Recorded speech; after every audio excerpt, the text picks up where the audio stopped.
15-year-old wanted for a shooting. She's accused of shooting a man in Oregon, is behind bars after police say that she also crossed state lines to commit another crime. The teenager was arrested in Vancouver, picked up during a traffic stop yesterday after another robbery in Camas.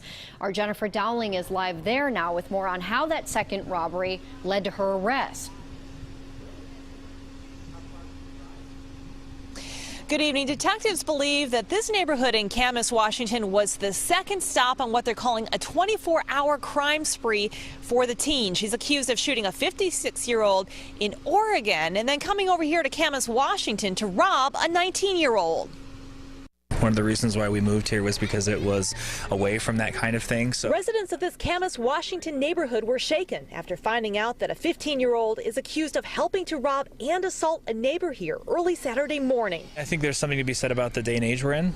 There's a lot of information that's available to a lot of people. Hours earlier on Friday afternoon, detectives said Raelyn Domingo was across state lines in Oregon. They say she had met a 56-year-old man online and things went downhill from there. So the two began communicating earlier in the morning electronically after they had met online. At some point during that communication, they made an agreement for her to come over to the residence. She's accused of going to his home and shooting him in the stomach at around 2 o'clock.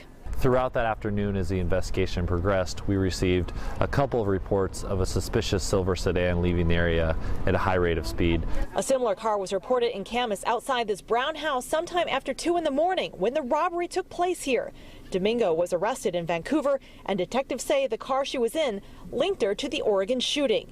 During the Camas robbery, detectives say 3 masked gunmen and a woman came into the home. The victims identified the teen and 3 men from past encounters and social media.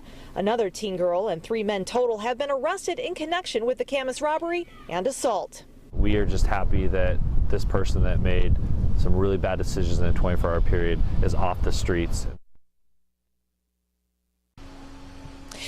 And she's behind bars here in Clark County for robbery and assault. But of course, there's a warrant out for her back in Oregon. They'd like to bring her over to that side in order to charge her with assault and robbery there as well. Back to you. Boy, some interesting twists in this case. Jennifer Dowling live for us. Thank you.